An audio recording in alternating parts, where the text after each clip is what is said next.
Me Up Radio 24/7 on iHeartRadio every Tuesday at 4 p.m. Eastern Standard Time.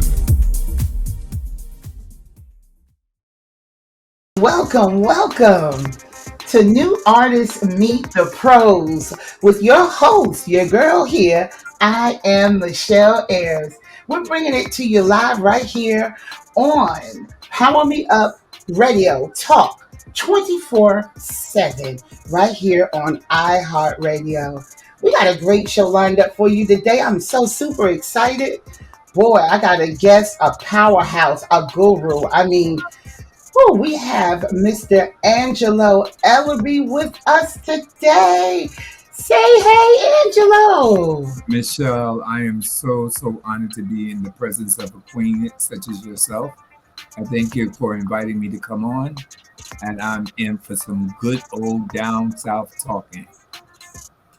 All right, exactly. So I know that this is going to be a whole lot of information, especially for those new artists that are watching right now. Right now, we're talking to Mr. Angelo Ellerbee. What do they consider you in the music industry? They say you are the... Well, they say that I'm the Henry Higgins of modern day time.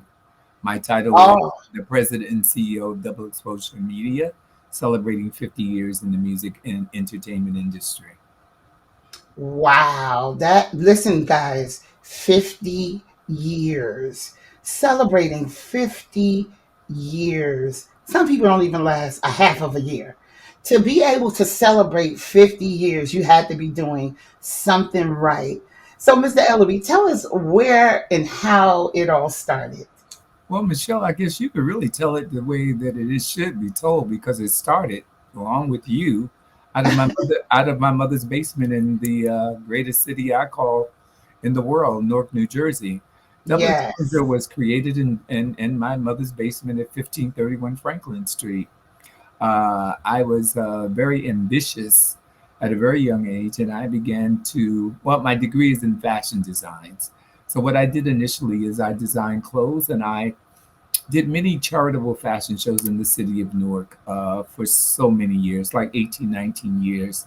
And in doing that, I wanted to enrich my culture with the awareness, enrich my community with the awareness of culture. And so I did these fashion shows, fundraising fashion shows for all of these years. And then I stopped doing the fashion shows, and I met a gentleman by the name of James Mtume, the two-time Grammy Award winner.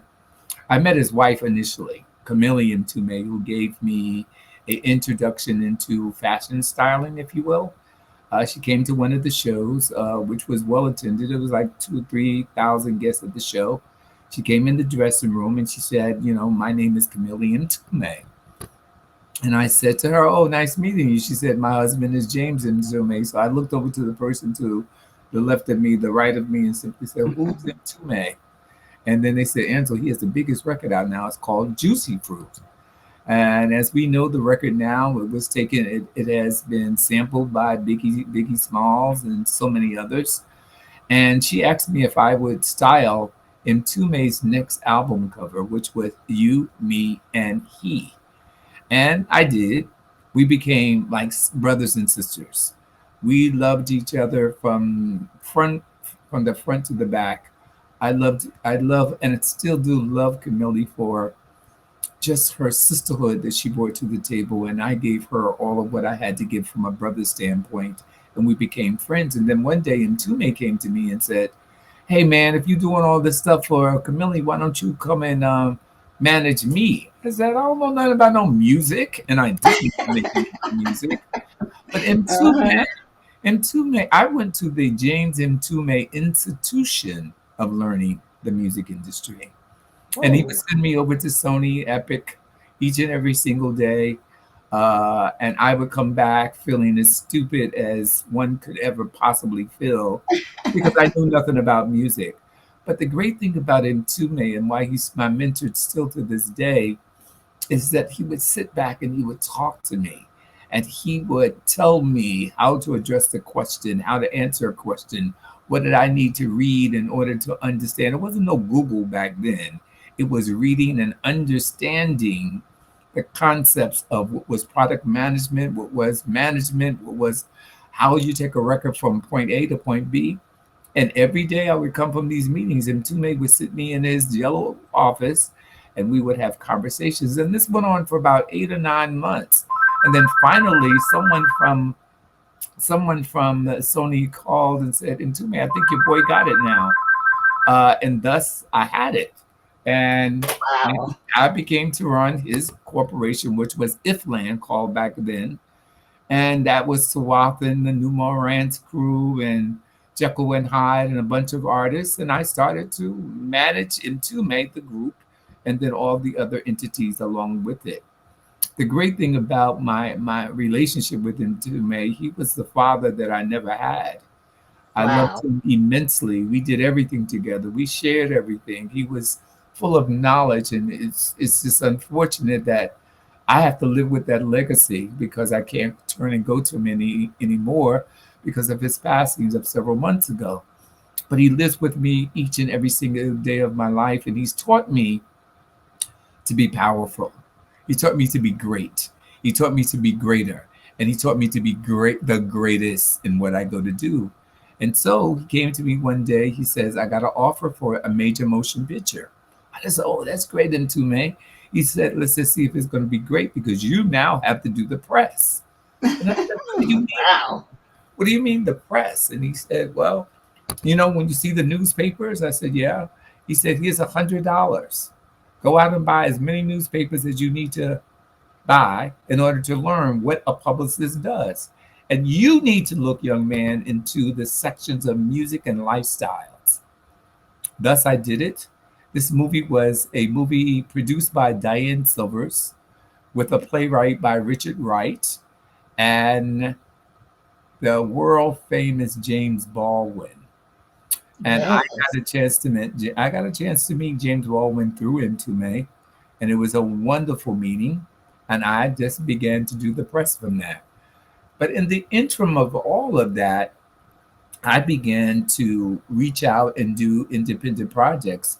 And some of the independent projects was, you have to understand, New Jersey was Yes. known for club music.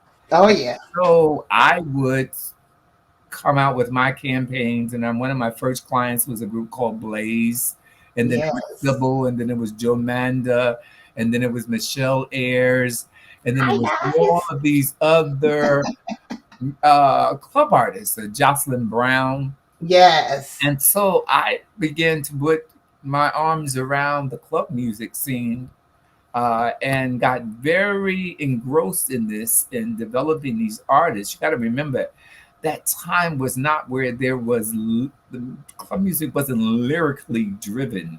It was a pulsating track that got you to the set of the music, MSMB, and all of that kind of music, the Yes. Byron Stickley's and all that Tin City. It was always that pulsating sound, and I got involved, and I got very involved into the movement of dance music in New Jersey. CC Rogers and all these people. Oh yeah. Uh, Marshall Jefferson's coming from Chicago. Absolutely. And Yes. so I had my arms around the city of Newark, and there was a club in the city of Newark called Club Zanzibar. Oh yes. And Club Zanzibar was known for its club music.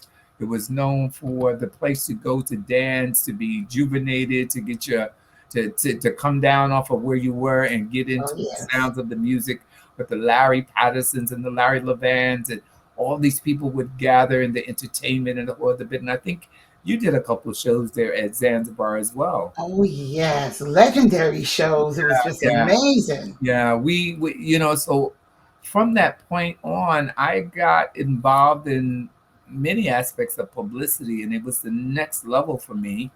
I moved into being the senior vice president of Island Black Music. And then I went from there, I went to Chrysalis Records. I handled people like Sinead O'Connor, and then people like Pat Benatar.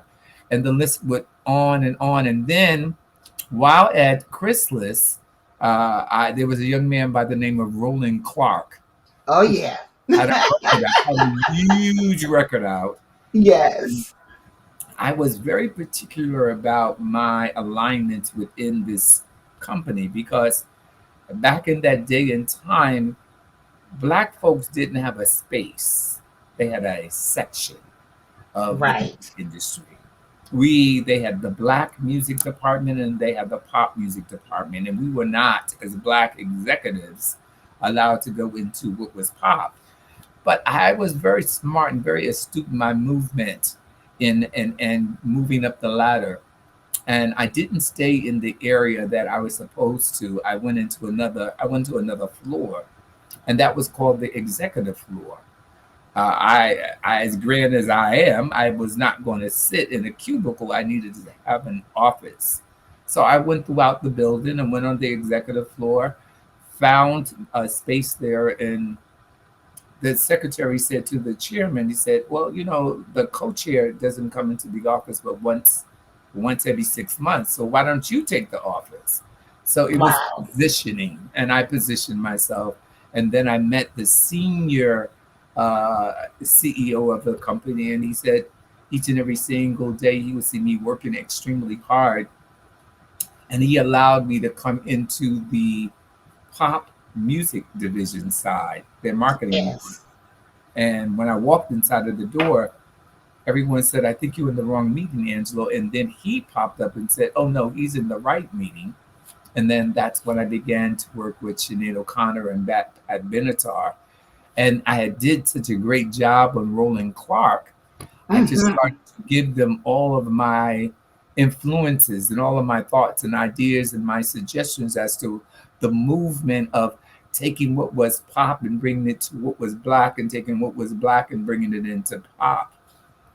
So, as I did receive a promotion to a vice presidency there at Chrysalis. At the same time, my company Double Exposure was still being developed and being watched over in my mother's basement. So I was doing two jobs at one time. Clearly, for me, I knew what my goal was in life and was to be accomplished and to be a contributor and to be a provider for young people in the music industry. And because it's the music industry is so vast when it comes down to PR, black folks have a understanding or want to have an understanding that what's white is right, what's black get back. And Wow. what I mean by that, we do not engage our black PR companies or black marketing people or black radio people. We go to engage those of another pigmentation.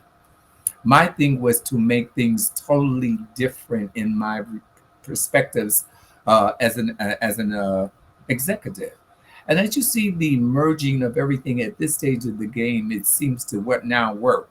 Now, Yes. hip hop, which was totally out of the pocket that they would never ever listen to or never ever play, time has allowed it to change and integrate, and so the popular it's no longer separate.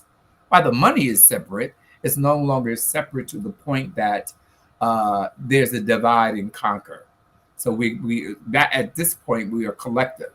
We must give each other people who look like us the chance to prove themselves, to be providers. Exactly. We must utilize their services and their talents. We should not shut the door because we think that someone white can get us there a bit quicker.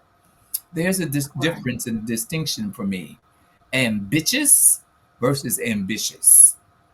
I don't like instant coffee. I like brewed coffee. Brewed That's coffee is right. going to take a little bit more time to percolate and to get ready. Instant coffee, you take water and you pour the coffee in and it's done. I don't want nothing instant. I want things that are going to be brewed and things that's going to be everlasting. It spells That's right. longevity. So I just want young people to understand the importance of bringing your keen professionals into your career, and be very clear about how you go to select a manager. Don't go selecting the boy next door because that's supposed to be your boy. Don't get the girl because that's your honey. They don't know what they're doing. You're looking for someone to oversee, supervise, and or manage and take your career to the next level. Oh, yes. Also, it's very important that one understands, a young artist understands what it's going to take to get on radio. It takes money. It takes Yes. money. So you have to understand the importance about the business of music.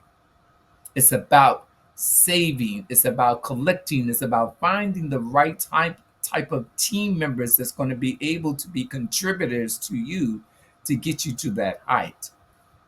There is absolutely no stupid questions. You say to your Absolutely. manager, do you do this? Do you do drugs? Do you do that? You ask every question so that you become comfortable in selecting your team. You don't want the guy next door because he rolls a tight joint. You don't want the girl because she got a fat ass. You want someone that can elevate you, educate you, stimulate you, and motivate you, and bring you to the apex of your success. It's really, really important because Keeley is called the business of music. It's not called the talent of music, it's called the business. So you have all kinds of people that's going to come into your career that, I always tell people, demons come in disguises. Exactly. And so you have to be able to uncover those demons. They look like friends, but they really ain't your friend.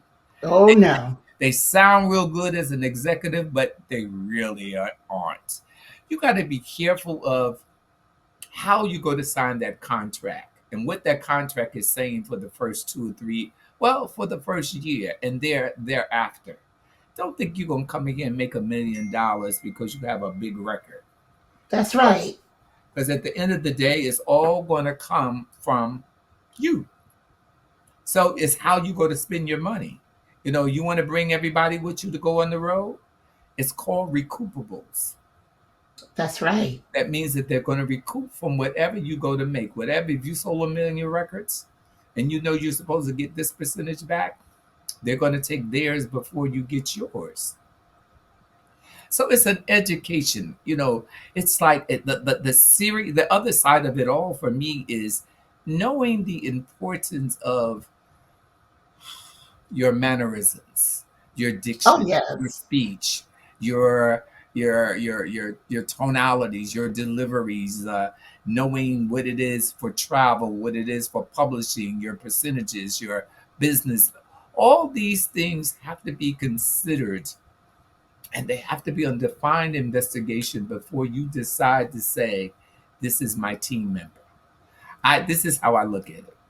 There is a courtship, there's an engagement, and then there's a marriage. I'd rather court my manager for 6 or 7 months. Then I want to go another 4 months. I want another 4 months, and I want to engage it with them.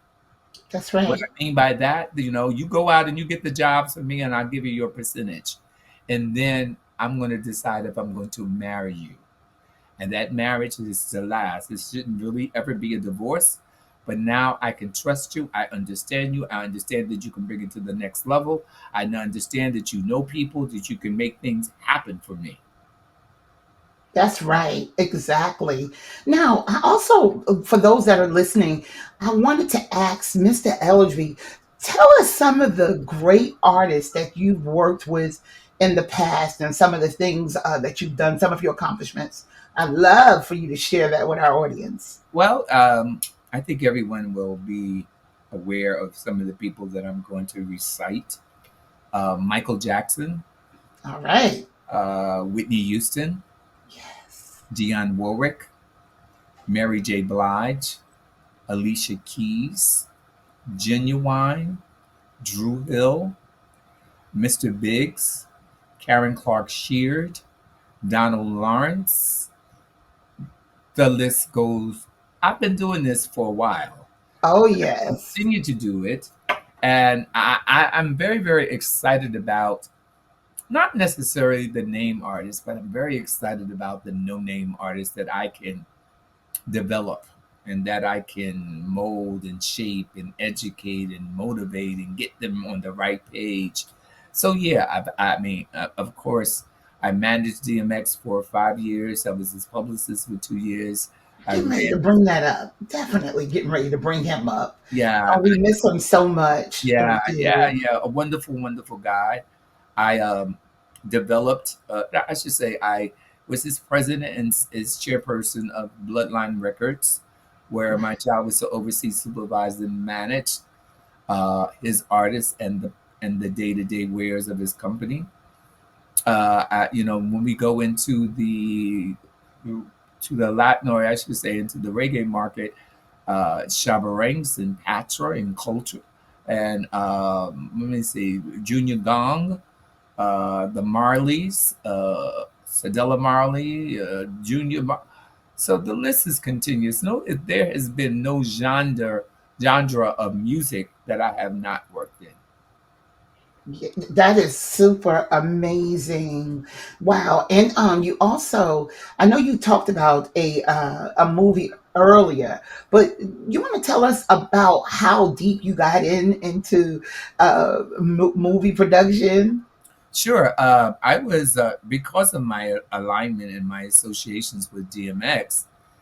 DMX did eight major motion pictures. And from Yes. the eight major motion pictures, I was the executive producer and music supervisor on six of them. And Wow. so I, my there's an I have the accreditations to working with DMX on the movies, and so yeah. And then outside of the M2May's movies that I did with M2May, we have a long slated roster of credentials when it comes down to the movies that I've contributed to in one form or another. Wow, that is super amazing. You know what, Mr. Ellerbee, I'm going to ask you to come back. We definitely need a part two and three because it's just so much I want to ask. And we do have a little bit more time to go into it, but I really want you to dig in. I want you to talk to me about Dionne Warwick. There's a reason why I want you to talk about Dionne Warwick. And I hope she gets a copy of this show. I want to give her flowers. Let me tell you something. I do come from a musical family, but one thing that was embedded in me, Angelo, if you don't mind me calling you Angelo, Mhm. Yeah, one yeah. thing that was embedded in me was when I was in elementary school, I was going to Lincoln School. I believe they named the school after her now. Mhm. We would have to go into the auditorium because Dionne Warwick would take time out of her busy schedule singing, traveling, doing all the wonderful things that she did. Mhm. She would take time on a regular, not here and there, I mean on a regular, to come and to speak to the youth. And I never forgot it. I want to say that I really appreciate her along with John Amos because they really, really took the time out to speak into the lives of the youth, and I've never forgotten it. So I want to give Dionne Warwick her flowers. And Angela, for this next 4 minutes, I want you to just dive into this particular family who I believe is an amazing family. I have the biggest love for, and I always called her, as well as yourself, a mentor to me. Well, I have been the publicist for Dionne Work for 39 years. Wow. I am romantically in love with Dionne, and I think Dionne would say that she's romantically in love with Angelo. We have a relationship that stems back from the 70s. We learned about each other and we respect each other, and I respect her wholeheartedly because she's an engine that don't ever stop. I'm She telling you. gets, she gives me the energy. You spoke about her school. She still to this day goes back to that school. We have Wow. we have fundraised for that school last year and continue to fundraise for that school. And this year, Dion has a she is a diamond amongst rhinestones. Wow. Is a strength and an energy that is nothing is in fact. But you also have to understand where she came from. Her mother is was a starch, no nonsense kind of woman. Oh, Uh, yeah. I loved her mother equally as I loved Dionne because her mother was so honest and so pure with me. When I first started with Dionne, she would call me every single morning and she would say, "Son, do you have your coffee?" And I said, "Yes, Miss Warwick, I have my coffee." And we would sit and we would talk for 2 hours before my employees would come in. And she would just tell me all the things that I should be aware of as it related to her daughter. Outside of being her mother, she was also her manager at some time or another. And so my experience with Miss Warwick has always been one of a learning experience. That is so I'm able, amazing. I've learned so much from her. And maybe she will tell you that she's learned some things from me as well. We are partners in business and partners in what we go to do. We share, we care, we love, we're devoted to one another. But she's a phenomenal, phenomenal woman. I had the pleasures of working with Whitney Houston and Robert Crawford. Yes. They had a group that I used to oversee and manage a couple of their groups when Whitney had a label, and they had a group called Into You, which had big success. I think they wound up having a platinum record, but it did. But I don't know. The group fell apart at some point or other. But Right. Robin and Whitney was always very supportive of whatever it was that I was doing. It was Vincent Herbert who introduced me into the whole management side of what was happening on Whitney with Whitney and Robin. Right. So it's Exactly. so many, and the great thing about Vincent, as you know, Michelle, I raised Vincent. He used to work for me in my basement in Oh my yeah. house, in my mother's house. So, it just I just tell people you never know who's going to give you your glass of water. You Gotta sure be do. nice and humble, and caring and giving to people. It doesn't cost you anything to give back. It doesn't. Oh wow, we're out of time. Woo, Angela, we have got to bring you back part two, part three. Thank you guys so much for listening into New Artists Meet the Pros here with I am Michelle Ayers. Thank you, Angelo. We My, love you. Thank you so much for being here with us. my pleasure. My pleasure, Miss. Thanks for listening to New Artists Meet the Pros with your host, I am Michelle Ayers. Catch us next time.